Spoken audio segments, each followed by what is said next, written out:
ร้ายมาป่างก่อนก็จังดีป่างลาก็ห่มมีมาป่าลาอย่าถือภัยดีอย่าติภัยจ้า จังเป็นเมฆฟ้าป่ามัวก้อยทำตามน้ำอยู่ไปตามตัวน้ำเปียงใดฮือดอกบัวเปียงอันเหมือนนกกระเต็นปีกบางห่างสั้นหากินตังวันตามน้ำกันหน้าบุญมีจะตาดีจ่วยกำย่อมมีวันหนึ่งเป็นดี ขอท่านตั้งหลายอย่าตุกหมองขีปีใหม่เมืองดีสวัสดีไปหน้าสวัสดีไปหน้าขอเจริญปอนเจริญโชคเจริญชัยเจริญมั่งเจริญมีเจริญสรีสวัสดีกำตันสาธุชนคนดีFCรายการทุกท่านมาพระมาแล้วหนา ญาติโยมศรัทธามาฟังพระครูวิโรจน์ชยาภรณ์กับรายการธรรมะนึ่งกำลังใจสไตล์ล้านนาโดยอาตมาพระครูวิโรจน์ชยาภรณ์ท่านใดที่เข้ามาแล้วก็ได้แชร์รายการออกไปเนอะวันนี้สุ่มเสียงอาจจะแหบจะแห้งเพราะว่าเป็นวันที่ศรัทธานาบุญเปิ้นได้เข้ามากินตาลหยัดน้ำในเทศกาลสงกรานต์ตั้งแต่เจ้าตีห้าเกิ่งเนาะก็มีการกินตาลขันเข้าเรียบร้อยแล้วก็มีการทำบุญตักบาตรแต่ละวัดแต่ละวาวันนี้ก็อุ่นหนาฟ้าคั่งไปด้วยพุทธศาสนิกชนศรัทธาญาติโยม ที่ได้ไปร่วมทำบุญสุนตานกันที่วัดโบสถ์น้ำดิบก็เต็มไปด้วยศรัทธาญาติโยมที่ได้มาร่วมทำบุญตักบาตรตาลขันเข้าขันน้ำก็ต้องอนุโมทนากับศรัทธาญาติโยมท่านสาธุชนทั้งหลายที่ได้มั่นคงในวรพุทธศาสนาซึ่งอาตมาภาพก็เน้นย้ำตลอดว่าตัวอาตมาภาพก็ดีพระสงฆ์องค์สามเณรก็ดีเนี่ยเป็นสะพานบุญเพื่อที่จะให้ศรัทธานั้นได้ประกอบซึ่งบุญกุศลเวลาเฮากินตาลอายังก็ตามเด้อก็ขอให้ท่านทั้งหลายได้อนุโมทนาในบุญกุศลแล้วก็ถวายทานไว้ในพระพุทธศาสนาแล้วก็ยึดถือเอาหลักธรรมคำสอนขององค์พระสัมมาสัมพุทธเจ้าเป็นหลักน้อมบ่ต้องยึดถึงเอาตุเจ้าเป็นหลักนี่เพราะว่าถ้าเราเอาพระธรรมคำสอนเป็นหลักแล้วเวลาเราทำบุญสุนทานเราก็จะมีความปีติใจเกิดขึ้นและอาตวานี้ก็มีศรัทธาญาติโยมท่านสาธุชนเพิ่นก็ได้ร่วมบุญในการทำบุญต่างๆมาว่าจะเป็นการปูจาเตียนสำหรับเตียนนั้นเนี่ยหลายๆคนก็ฟังแล้วฟังแหมก็มาเป็นอย่างเนาะว่าการที่เราจะจุจิตามปูจาเตียนตกลงเราจะทำอย่างใดกันแน่อาตมาภาพก็บอกว่าก็ถ้ามาไข้เปลืองหัวมาไข้เปลืองความคิดที่จะไปภาวะพะวงนี่ก็เฮาก็จุดจิตามที่เฮาเคยประพฤติปฏิบัติแต่ถ้าจะให้มันถูกต้องตามปฏิทินล้านนาถ้าจะให้มันถูกต้องตามวันแท้ๆเฮาก็ยึดเอาตามปฏิทินล้านนาเดี๋ยววันนี้ถือว่าถ้าหากว่าตามปฏิทินล้านนาแล้วเปิ้นก็ถือว่าเป็นวันที่สำหรับในการตกแต่งดาหรือว่าเป็นวันเนาเนาะในตามปฏิทินล้านนานะแต่ถ้าหากตามปฏิทินสากลนะมันเป็นวันพญาวันอันนี้เราก็ว่ากันใครจะยึดปฏิทินใดก็แล้วแต่ความสะดวก วันนี้ก็เลยจะมาอู้ในเรื่องของประวัติของสงกรานต์หรือว่าปีใหม่เมือง รวมไปถึงในแต่ละวันของปีใหม่เมืองนั้นมีอะไรบ้างแล้วก็มีความสำคัญอย่างไรอาตมาภาพเชื่อว่าหลายตนหลายองค์เนี่ยหลายวัดหลายวาเปิ้นก็คงจะอู้เอ่ยให้กับศรัทธาญาติโยมกันไปพ่องละไม่ว่าจะเป็นรายการหรือว่าจะเป็นการประชาสัมพันธ์เนาะแต่อาตมาภาพก็อยากจะเอามาอู้เพื่อว่าศรัทธาหลายๆคนหลายๆท่านนั้นอาจจะมาได้ยินมาได้ฟังตุเจ้าหลายตนหลายองค์ที่เปิ้นอู้ไป วันนี้ก็เลยจะเอามาอู้มาจ๋าเพื่อท่านทั้งหลายได้ฟังกันในเรื่องของตำนานประเพณีปีใหม่เมืองหรือว่าตำนานสงกรานต์ที่จะอู้ให้ฟังเนอะเฮามาทักทายกันก่อนเนาะกับศรัทธาญาติโยมท่านทั้งหลายอนุโมทนาโยมแม่สุแก้วคำอ้วนมาละจากศรีโพธารามสารพีโยมแม่พิชยาวงศ์พมิตรอาจารย์วัฒนีวงศ์พมิตรเนาะแล้วก็มีตังโยมแม่ไหวภาพินีสุกันทรโยมแม่สุนีคุณโยมแม่คำเมืองโยมแม่แล้วก็มีตังป้าส่งโดยคุณโยมเกสรเนาะที่ได้เข้ามาแล้วก็มีตังหลายๆท่านที่ช่วยแชร์รายการกันไปแล้วก็มีตังตันพระครูวัดเสาหินอำเภอฝางชื่อพระค้นหาเหมือนกันนะเนาะรวมไปถึงแม่เกสรปันดอนตองเนาะที่ได้เข้ามาชมรายการละเพื่อมาเพื่อเป็นการเสียเวลาหลายๆคนก็กำลังลุกจากงานวันนี้อำเภอป่าซางก็มีการแห่พระเนาะแล้วก็ที่กำลังม่วนกันมาเดี๋ยวนี้ก็ที่จอมตอง มีการแห่ไม้กำไผ่ฟังอยู่ที่จอมตองตอนนี้ไม้กำไปถึงวัดพระธาตุศรีจอมตองบ้างหรือยังน่าจะไปถึงกันแล้วนะโอ้เป็นประเพณีที่ม่วนงานสันเราคุณโยมแพรวพิเนศศรีสะสาธุอนุโมทนานี่หลายๆท่านก็เริ่มเข้าชมรายการละอาตมาภาพจะอู้ถึง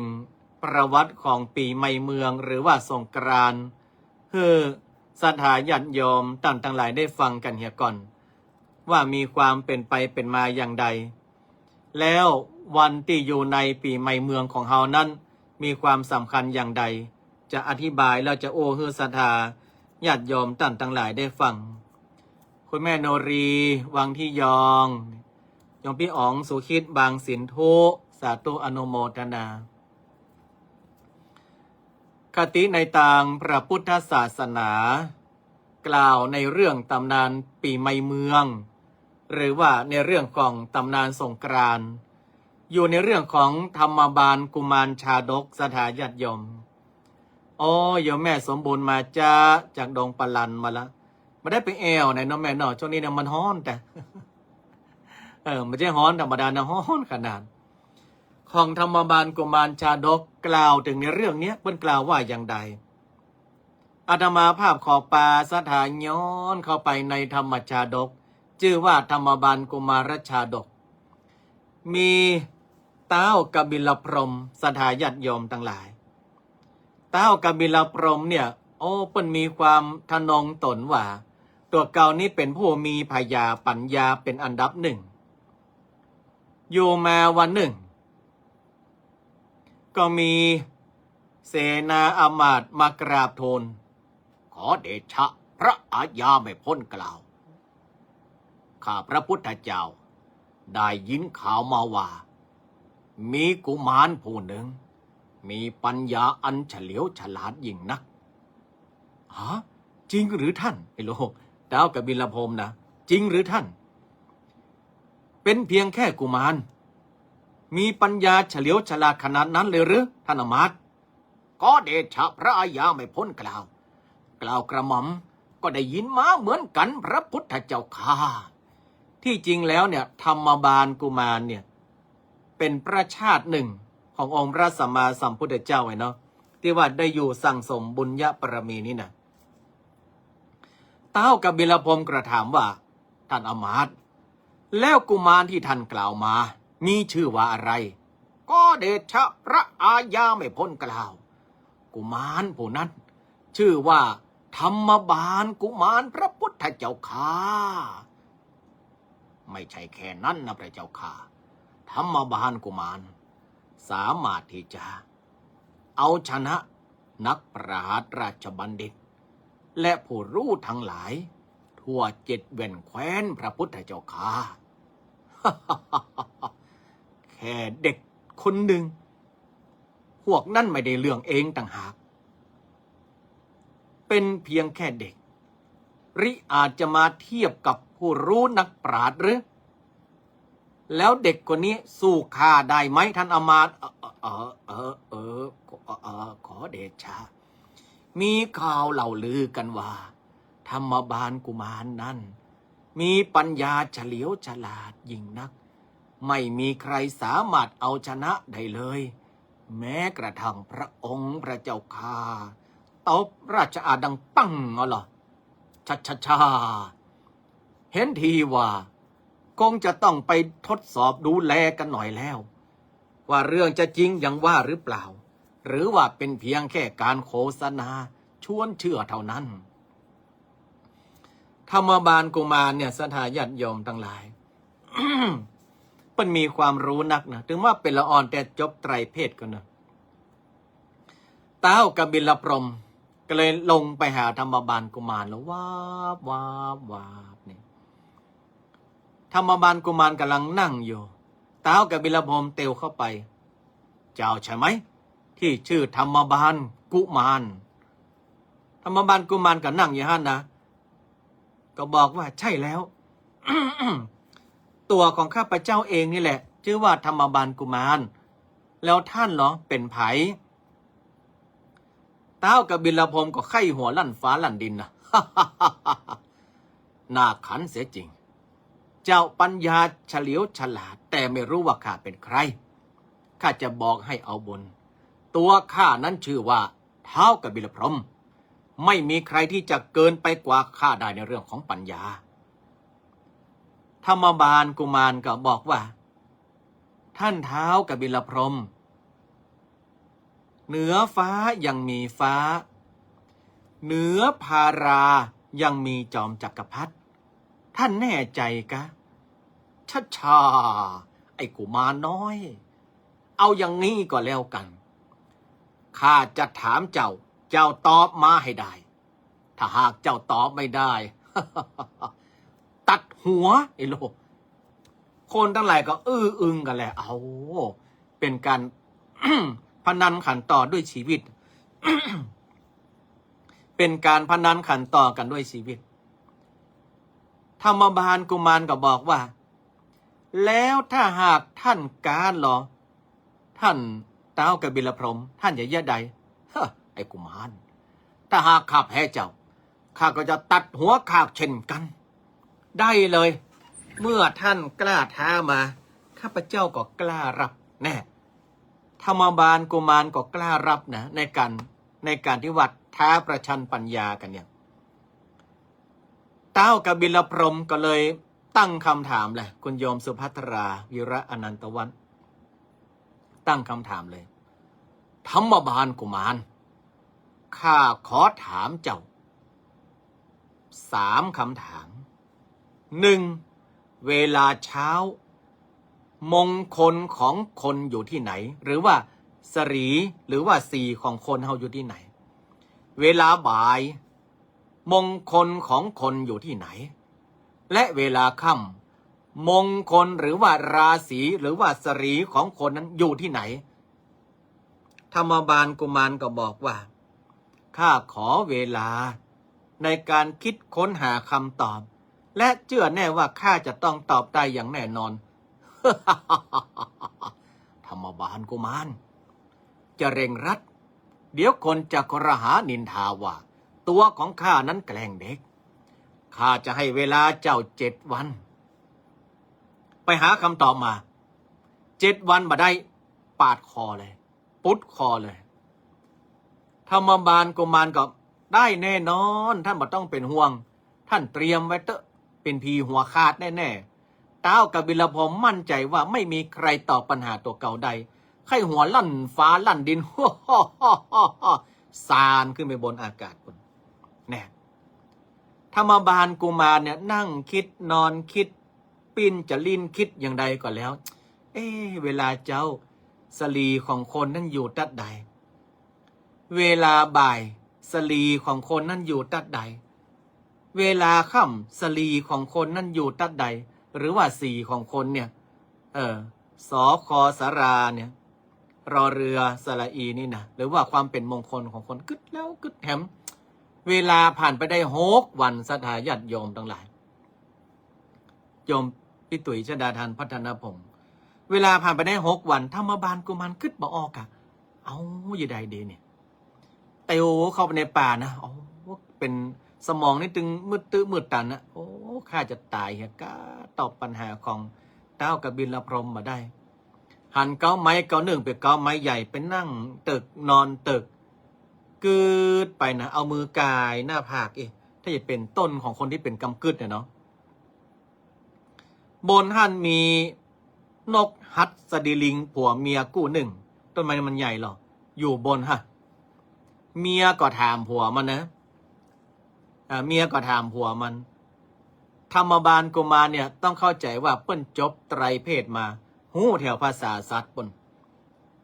ก็นอนฟังนกฮัตสดีลิงนะก็คืดตัวฟังตัวนกฮัตสดีลิงก็ถามผัวมันวันนี้เราจะไปซ้ออันยังกินตั้งใดดีหาโอ้เปิ้นไปแห่ไม่กำจอมตองปุ้นหมดไปร้านใดก็ปิดแห่หมดนกฮัตสดีลิงตัวปูก็ตอบนะตัวผู้นั่นนะ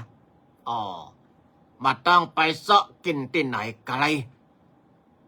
อดใจรอวันพรุ่งนี้เราจะได้กินเนื้อสดจะไปเซาะกินเนื้อสดได้ที่ไหน วันพรุ่งนี้น้องเอ๋ยเราจะได้กินเนื้อมนุษย์สดเพราะว่าธรรมบาลกุมารเนี่ยบ่สามารถตอบปัญหาของเต้ากบิลพรหมได้แต่กะปัญหายากขนาดนั้นเลยกะปัญหามันบ่ได้ยากน้องเอ้ยแต่ว่าธรรมบาลกุมารบ่ฮู้เก้าฮู้เงื่อน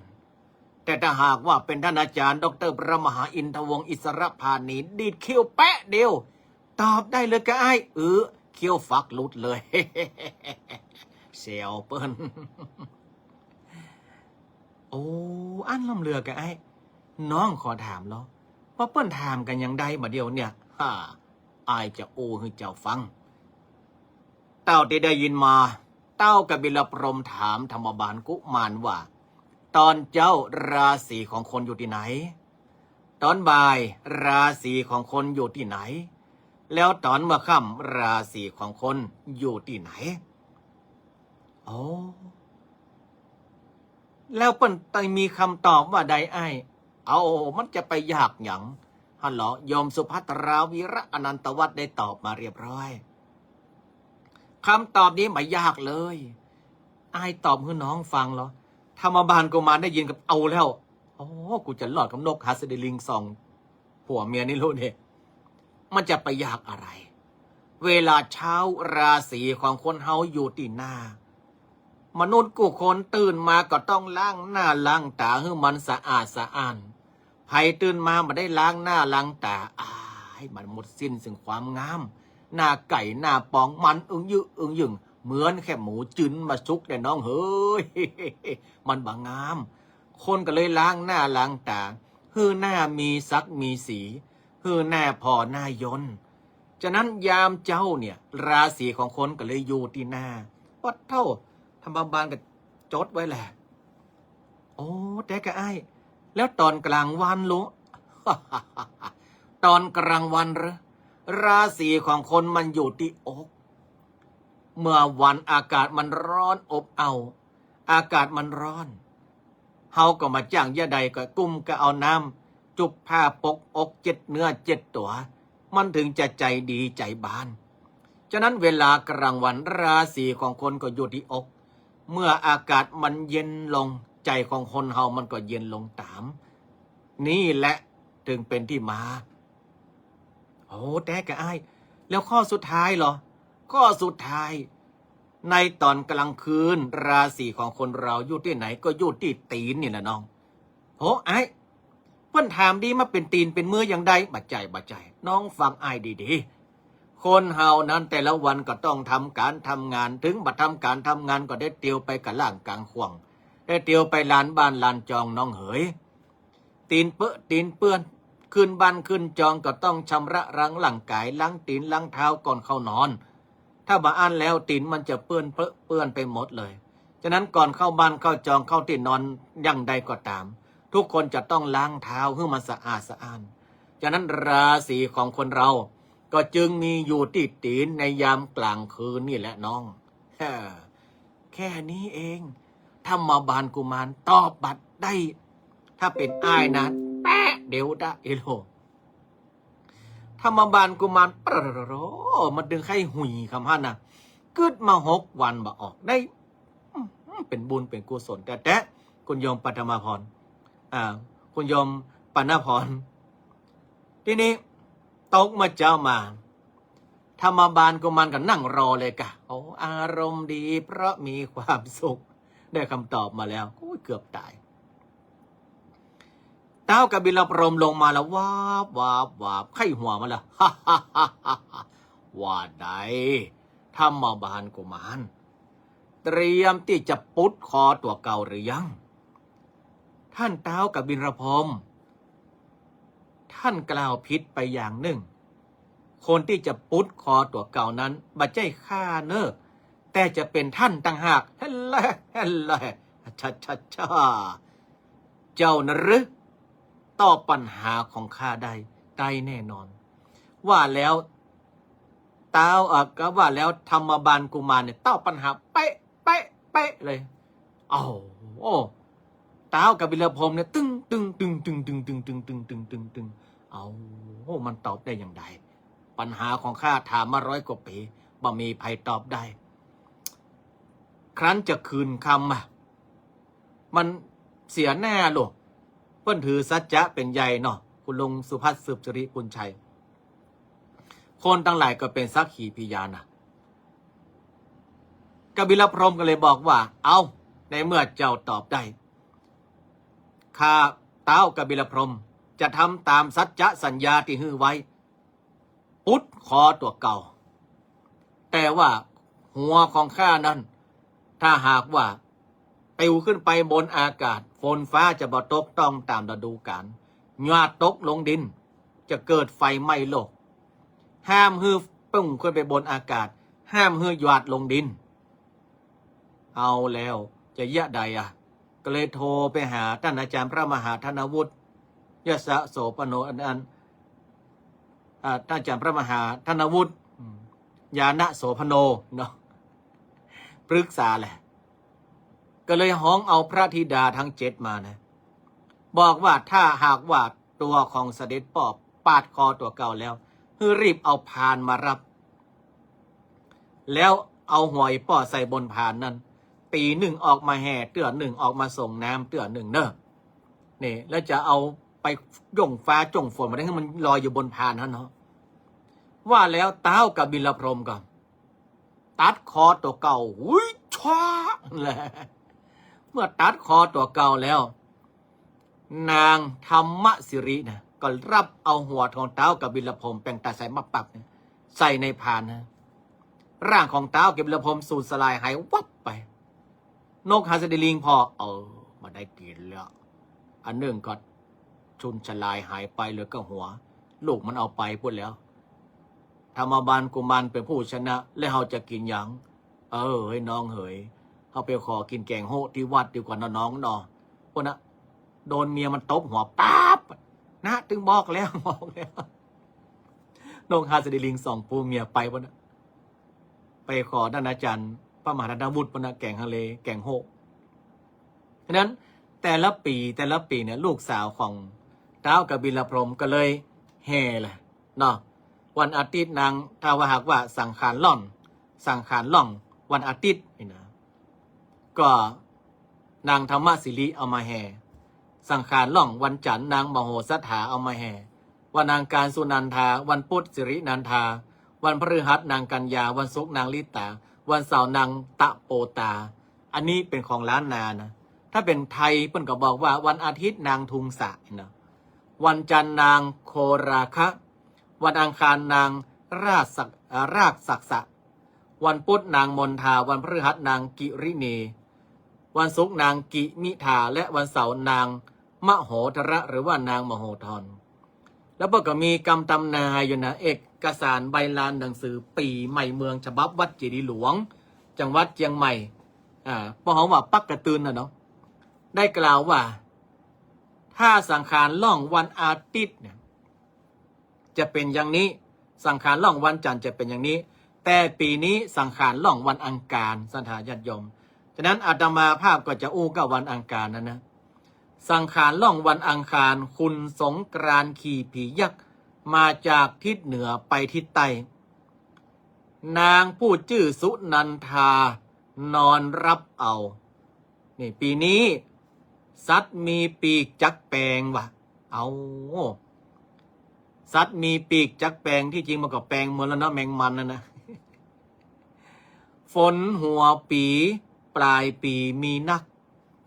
กลางปีหายากสักหน่อยอันนี้ตามพักกระตือนป่ะนะไม่ใช่อาตมาภาพอู้คนเดียวนะจะเชื่อบ่เชื่อมันก็สุดที่ศรัทธาเนาะเข้าในนาจักรีบไม้พิมานเป็นเจ้าแก่ไม้ควันเข้าอยู่ไม้อ้อจางควันเข้าอยู่ที่ไม้อ้อจางคนเกิดวันอาทิตย์เนาะเพื่อนฮือไปทำบุญสุนทานปูจาธาตุเจดีย์หมายความว่าใครเกิดวันอาทิตย์เพื่อนฮือไปปูจาพระธาตุเจ้าเจดีย์คนเกิดวันศุกร์จักมีโจกมีใจเนอะฉะนั้นคนเกิดวันอาทิตย์ไปไหว้พระธาตุประจำปีเปิ่งของไผ่ของมันไผ่เปิ่งหนูเปิ่งงัวเปิ่งเสือเปิ่งแปะเปิ่งไก่เปิ่งบอกเปิ่งงูใหญ่งูน้อยก็ไปไหว้พระธาตุเจ้าถ้ามาตันได้ไปก็ไหว้พระธาตุตั้งใดก็ได้นี่ลำปูนก็วัดพระธาตุเจ้าหริปุญใจหรือว่าพระวัดใดก็ได้ที่มีพระธาตุเจ้าเจดีย์เนาะอันนี้ก็เป็นกรรมที่อยู่ในปักกระตือนในปีใหม่สงกรานต์เนาะปีใหม่เมืองของวัดเจดีย์หลวงเนอะคนเกิดวันศุกร์จักมีลาภนะเตรียมข้าวนึ่งไว้ อันนี้ก็เอามาอู้ให้ฟังมันก็ขึ้นอยู่ว่าศรัทธาญาติโยมเฮาตั้งหลายนั้นจะเชื่อหรือบ่เชื่ออย่างใดก็ตามแต่ว่ามันเป็นความรู้ที่เอามาอู้ให้ฟังในรายการแล้วปีใหม่เมืองของเฮาตั้งหลายนี่นะจะมีอยู่4วันหลักๆวันสังขารล่องคุณโยมปณะพรวันไหนมีเคราะห์เจ้ากับวันที่จะต้องไปปูจาพระธาตุเจ้าเจดีย์นะเนาะที่อาตมาภาพว่าตะเกียแต่อาตมาภาพบอกว่าเพิ่นมีเคราะห์เพื่อไปไหว้สาพระธาตุเจ้าเจดีย์ถ้าประจำปีเปิ่งได้สำดีเนาะวันสังขารล่องนี่เพิ่นฮ้องว่าเป็นวันเปลี่ยนศักราชเลยนะเป็นวันเปลี่ยนศักราชดวงอาทิตย์โคจรเข้าสู่ราศีเมษเป็นวันสุดท้ายของปีเก่าที่กำลังจะผ่านปนไปหมายความว่าล่องหรือว่าผ่านไปแล้วปีนี้หมดไปแล้วมีความเชื่อว่าปู่สังขารย่าสังขารเนี่ยก็จะเอาแบกเปียกมาไล่เก็บทุกโศกโรคภัยฉะนั้นคนตั้งหลายเพื่อก็เลยสะเก้าดำหัวเนาะเอาเสนียดจังไรออกจากตัวไปนี่บางคนก็สะเก้าดำหัวและใส่สตวงวางไว้กลาง3 แยกปุ่นเอาไว้ที่3 แยก4 แยกบางคนเปิ้นเพี้ยวห่อเพี้ยวเฮือนแล้วเปิ้นเผาแล้วเอาขี้เต่าไปไว้หน้าบ้านหน้าจองแบบนี้มันเผามาได้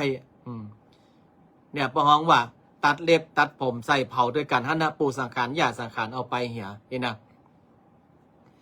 แล้ววันที่2ต่อมาก็คือวันเนาคนเปิ้นฮ้องวันเนาแต่คนเมืองฮ้องวันเนาเพราะศัพท์โหราศาสตร์เรียกวันนี้ว่าวันปูติปูติมันแปลว่าเน่าคนเมืองเขาก็เลยว่ามันเป็นวันเน่าวันเน่าหรือว่าวันเนาเหมือนเขาเนาผ้าเพื่อจะเตรียมในการเย็บอย่างดีต่อไปนี่ก็เหมือนกันวันเนาหรือว่าวันเน่าเนี่ยวันเน่าเนี่ยเพิ่นห้ามด่ากันวันนี้ห้ามด่ากันนะอู้กันม่วนๆอย่างไพเราะเพราะพริ้งเนี่ย ห้ามจมห้ามเดือดห้ามด่าแล้วเป็นวันตระเตรียมบอกว่าจะเป็นสปะควักกินและสปะควักตานเนาะตะเกียมไว้พร้อมเนี่ยมาว่าฮังเลต้มจืดมาว่าจะเป็นห่อหนึ่งจิกปิกคือข้านมจ๊อกจ๊อกป๊อกคือห่อหนึ่งไก่เนาะมันจึงมีหลากหลายอย่างแล้วตกแห่มวันหนึ่งจะเป็นวันพญาวันวันพญาวันเป็นวันดีที่สุดแล้วในปีนั้นน่ะดีที่สุดแล้วฟังเสียงอาตมาภาพนี่ดีที่สุดแล้วปีนี้ถ้าเอาปฏิทินเมืองพญาวันจนกับวันเสียอาจารย์สนานธรรมธิบอกว่ามันจะจนกับวันไอ้ยังก็จ้างจะเสียก็จ้างจะยังใดก็จ้างมันแปรหมดว่ะฉะนั้นวันพรุ่งนี้เนี่ยเป็นวันดีหมดมันต้องไปกึดตึงหาวันเสียแล้วเพราะว่ามันตรงกับวันพญาวันพญาวันนี่แปรวันต่างหลายต่างมวลมันจะเสียจะฟ้าตีแสงบัดดีมันจะตกลมตกกึดตกจาอย่างพญาวันนี่แปรหมดหมายว่าพญาวันนี่ชนะหมดเลยนี่อาจารย์สนันธรรมธิปนว่าฉะนั้นวันพรุ่งนี้ตามปฏิทินเมืองเป็นวันพญาวันเป็นวันที่ดีที่สุดที่วัดโบสถ์น้ำดิบจะสืบจะตามหมู่บ้านเพื่ออยู่เย็นเป็นสุขเนาะในวันพรุ่งนี้นี่นะแล้วก็จะมีการเอาไม้กำไปกำเกาสลีในวันพรุ่งนี้สถาบันเอามาให้มาหอมกันละแล้วแหมวันหนึ่งเสร็จจากวันพญาวันเรียกว่าวันปากปีถือว่าเป็นวันเริ่มต้นชีวิตติดดีๆทั้งหลายวันปากปีเนี่ยเพิ่นก็จะสืบจะตาหมู่บ้านเช่นเดียวกันแต่ว่ามันจนกับวันเสียเด้อเมาะ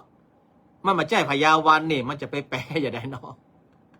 ฉะนั้นธรรมาภาพก็เลยมาสืบจะตาในวันพญาวันนะในวันปากปีนี้นะเปิ้นก็แกงมะนุนเนาะดำหัวป้อบ้านสิ่งศักดิ์สิทธิ์ประจำหมู่บ้านเนี่ยแล้วก็ทำป้อห้องว่าแป่งกระปือบ้านเนาะกับว่ากระปือนั่นก็คืออันที่อยู่ปากประตูที่จะเข้าหมู่บ้านตามความเชื่อของล้านนานะจะเอาไม้ไผ่มาสานเป็นแตะแล้วก็จะมีการเอาเจือกฟางมาทำเป็นหูไว้แล้วก็จะเอาขนมข้าวต้มห่อนึ่งต่างๆใส่ในฮั่นนะเมื่อทำพิธีเสร็จก็จะไปไว้ในทางเข้าหมู่บ้านจะมีกีดตางก็ต้องแปลงไว้จำนวนตั้งอันเอาไว้ให้สัมภเวสีผีเล่ร่อนต่างหลายให้เขาได้กินเนาะคนเมืองมี4วัน1วันสังขารล่อง2วันเน่าหรือว่าวันเนา3วันพญาวันและ4วันปากปีถ้าเสี่ยงหั่นก็มีละถ้าเสี่ยงหั่นก็แยกการแยกงานเด้อเนาะแยกการแยกงานเหมือนเก่าเหมือนหลังก็มีอย่างละดำเนินชีวิตไปตามปกตินี่แหละคือเสน่ห์ของล้านนาประเพณีเฮาที่อาตมาภาพได้เอามาโอมาจ่าเพื่อท่านทั้งหลายได้ฟังไม่ไหวพระพินีบอกว่าโอ้ถ้าโดนรางวัลที่1จะเอารถป้ายแดงเองเหรออาจารย์มาภาพกับปรารถนามันไม่ไหวนะเนาะเขาก็อนุโมทนากันไปอันนี้ก็เอามาโอมาจ่าให้กับศรัทธาญาติโยมได้ฟังกันในค่ำคืนนี้เกี่ยวกับประวัติความเป็นไปเป็นมาของปีใหม่ล้านนาปีใหม่สงกรานต์เนาะแล้วก็ความสำคัญของแต่ละวันของต่างล้านนาว่ามีวันอะไรบ้างวันพรุ่งนี้เป็นวันพญาวันของต่างปฏิทินล้านนาแล้ววันวันที่17เป็นวันปากปีอาตมาภาพก็จะวันพรุ่งนี้ก็จะจุดจิตามเตียนคือกับศรัทธาญาติโยมเนอะวันพรุ่งนี้เนาะภัยที่ปูจาเตียนไปจิวันพรุ่งนี้เนอะวันที่16เพราะว่าวันที่17มันตรงกับวันเสียเนาะเราก็เลื่อนเข้ามาจุดในวันที่16ก็คือในวันพรุ่งนี้เพราะว่าถึงจะแม้จะเป็นวันเสียแต่เป็นวันพญาวันแปรหมดชนะหมดไม่ต้องห่วงไม่ต้องกังวลโนพลัมแพลมนี่เหรอโนพลัมแพลมก็ว่าโนพลัมแพลมนะอันนี้ก็เอามาโอ้ให้ศรัทธาญาติโยมท่านทั้งหลายได้ฟังในรายการในค่ำคืนนี้เนอ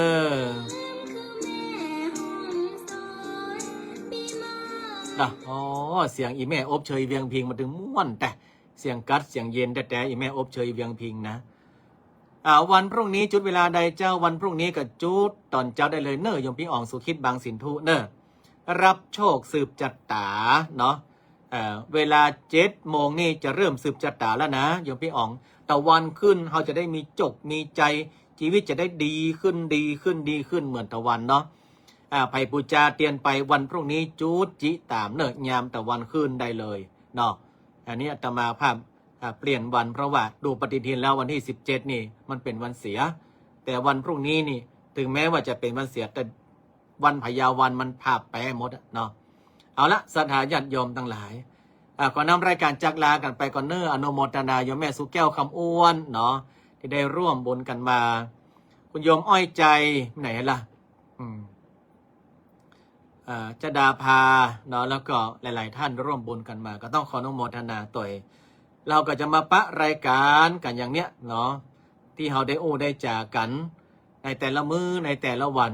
อาตมาภาพก็จะได้เอาเกร็ดความรู้เล็กๆน้อยๆเอามาให้ศรัทธาญาติโยมท่านทั้งหลายได้ฟังสำหรับในค่ำคืนนี้จากลากันไปในเทศกาลปีใหม่เมืองด้วยน้ำเสียงเย็นๆของอีแม่อบเชยเวียงพิงเนาะนักร้องที่อยู่กู้ปีใหม่เมืองล้านนามากุยุคกู้สมัยของเฮือจกดีมีความสุขทุกท่านวันพรุ่งนี้เป็นวันพยาวันตามปฏิทินปีใหม่เมืองเขาก็จะมาจุดที่ตามเตียนกันเนอส่วนสถานที่เฮืออาตมาภาพจุดที่ตามเฮือในวันพรุ่งนี้ไม่ต้องห่วงอาตมาภาพจะจุดเตียนเฮือตั้งหลายอย่างแน่นอนในเวลา7 โมงเช้าแล้วก็ได้สืบจดจ่าตัวสำหรับในวันนี้บุญรักษา